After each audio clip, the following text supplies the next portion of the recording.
It's Friday morning and the weekend's here, and I've been working like a dog. I just can't wait to hit that lake, reel me in a hog. So I call up the boss, said, listen, hoss, I ain't making it to the station. It's a mighty fine day and I'm itching to play. I'm gonna start my Fishucation. Welcome to Fishucation. Whether you're a pro or an average angler, this is the show where we bring back to the basics. Our host, Robin Amiot, has been around the fishing industry for his entire life, with a multitude of experiences from backwood creeks to the Great Lakes, coast-to-coast amateur to pro fishing. The man to bring you the information to all your Fishucation needs, and here's your host. Welcome to Fishucation, and this week's guest is Kevin Koprash from Chippewa Trading Post, and they've got quite a bit of stuff up there. They got bait and tackle, French fries, ice cream parlor. Just go on in and see Kevin and Andrew, and they'll really hook you up and get you some good stuff. Now, Kevin, I understand you do some walleye fishing. You want to throw out a little bit about there, and maybe we can learn something this week. Yeah, sure. I travel all over North America. 6 months of the year fishing walleye, and it's a great species of fish.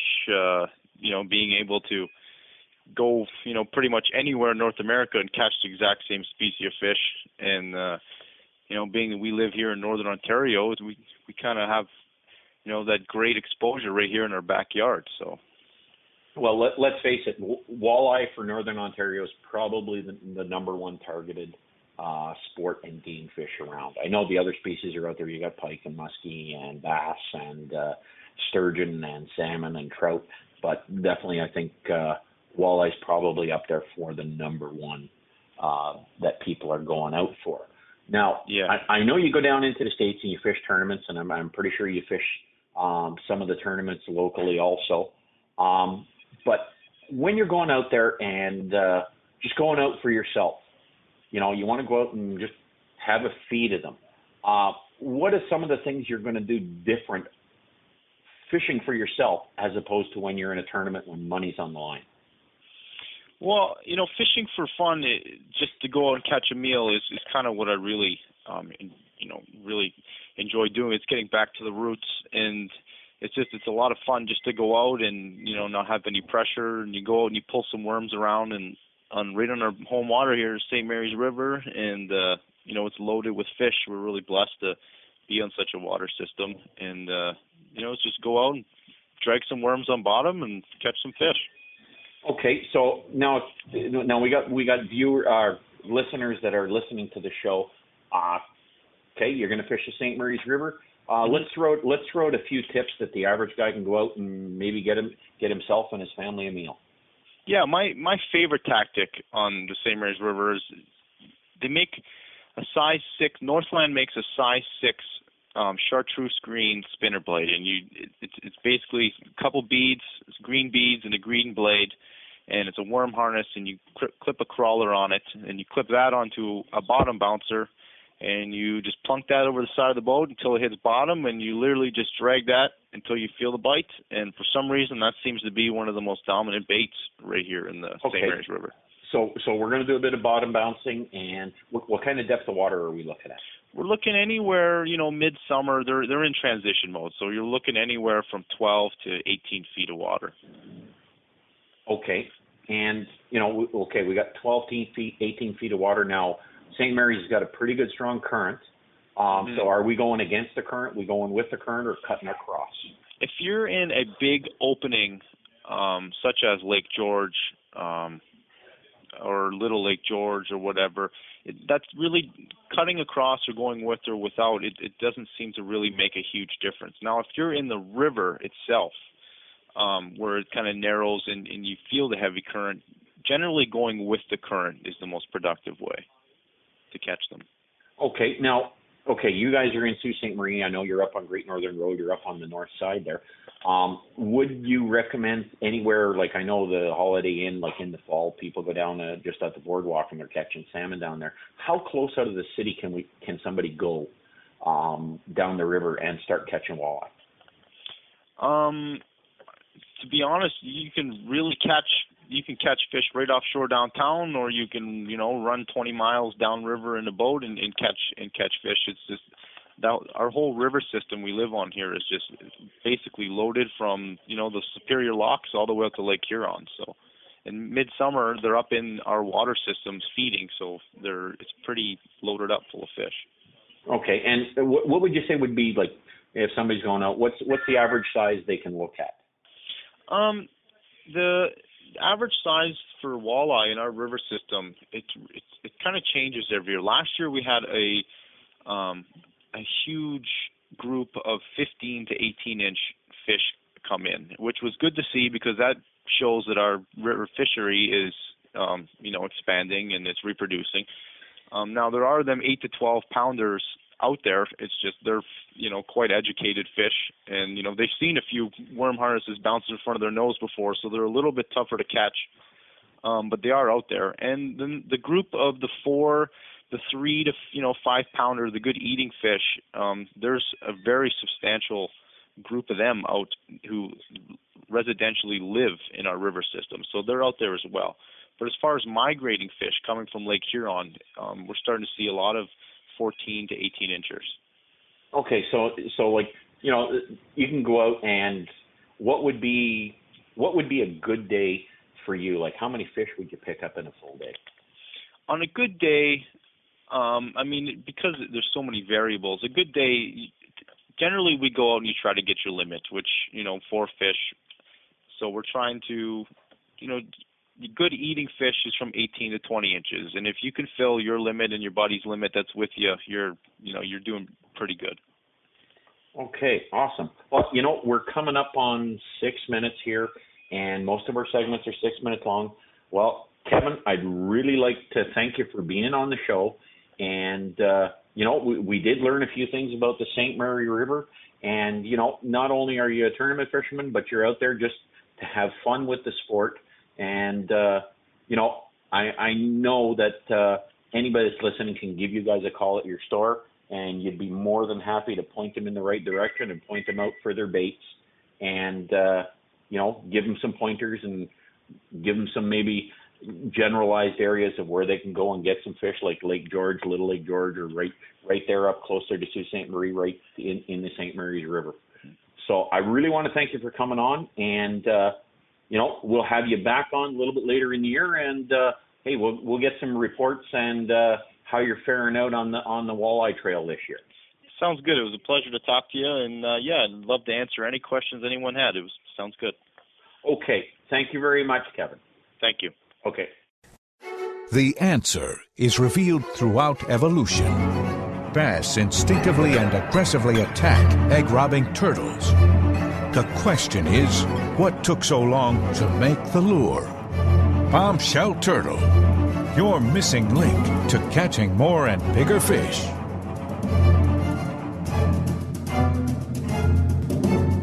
The bombshell turtle is available in 3-inch size and 12 natural colors. New generation anglers live on the water. They want lures that entice strikes and last all day, just like they do. Because one more cast is never the last. The feeling of the hook set, day or night, open or hard water. Nugent lures catch fish forever. Visit Nugent.com and hook one on today. Mona's Fish on Bait and Tackle, located in Elk Lake, Ontario, featuring the best quality in live bait and tackle.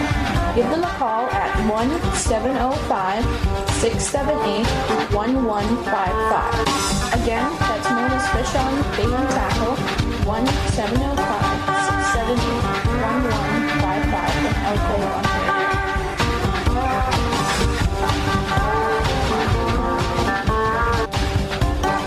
Your outdoor lifestyle brand. Sticks and stones. Sticks and stones. Sticks and stones. Sticks and stones. Sticks and stones. Sticks and stones. Sticks and stones. Sticks and stones. Sticks and stones. Sticks and stones. Sticks and stones. Sticks and stones. Sticks and stones. Sticks and stones. Sticks and stones. Sticks and stones. Sticks and stones. Sticks and stones. Sticks and stones. Sticks and stones. Sticks and stones. Sticks and stones. Sticks and stones. Sticks and stones. Sticksandstones.ca. Two fishermen came together with one agenda: to construct bass boats superior in design and build, with a flawless finish, with our boats' exhilarating handling and smooth ride. Extreme rough water just doesn't exist. We're not just building a boat, we're building a legend. Legend Boats. Hi folks, welcome back to Fishucation, and we're going to bring you Angler's Insight, brought to you by River Run Resort in Susquehanna, Ontario, on Highway 11, not far from Kirkland Lake, Ontario. There you can get home-cooked meals. They've got a bar, wonderful outdoor patio. They're catered to snowmobilers, boaters, campers. They've got some rooms for rent and a wonderful lake that's stocked up with walleye, northern pike, and smallmouth bass that are second to none for northern lakes. Just come on in and ask for Shirley, and she'll make you as welcome as she would her own family. Just remember, that's River Runs Resort in Susquehanna, Ontario. Welcome back to Fishucation, and you got Rob and Amiot here, and today's guest is Andrew Barbeau from Sault Ste.Mary, and he works up at the Chippewa Trading Post. Now, Andrew, you're one of the average weekend warriors. You were telling me that you try and get out on a daily basis and wet a line and harass some kind of species of finny swimming creature. So basically, you're working behind the cash there, and you know we know we got you at work, and you're banging away on the cash register and serving customers. What's your favorite species to go after? Muskie. I try to muskie fish just about every day, and I've landed 8 so far this year. Pretty good year, and my best friend's landed a 54-incher. Really? Okay, so you're going for muskie in Sault Ste. Marie. What body of water are you on? I like to fish the North Channel, Lake Huron, for the most part. Okay. Picking up most of our fish there. Okay, and whereabouts on the North Channel? Down towards St. Joe's, or up on Lake George, or up by Lake George? Up by Lake George. Okay. Mm-hmm. You know, I spent a lot of years up in the Sault Ste. Marie area around St. Joe's Island. Didn't know there was muskie there. I've caught a lot of walleye. I've caught a lot of bass. I've caught a lot of salmon, a lot of trout, a lot of pike, and I caught gar pike there also. Oh, yeah, I've seen those too. Those come in for a luck every once in a while. Yeah, didn't know there was muskie around there. Well, nice big muskie too. Well, from what you're telling me, yeah. So, yeah. Okay, let me ask you, since you're going out after muskie, what baits are you using? What's a hot bait for this year? My hot bait this year has been tube jigs, actually, and big ones like 10 to 14 inchers. 10 to 14-inch tubes? Yes, that's correct. And what size of jig head you throwing in that?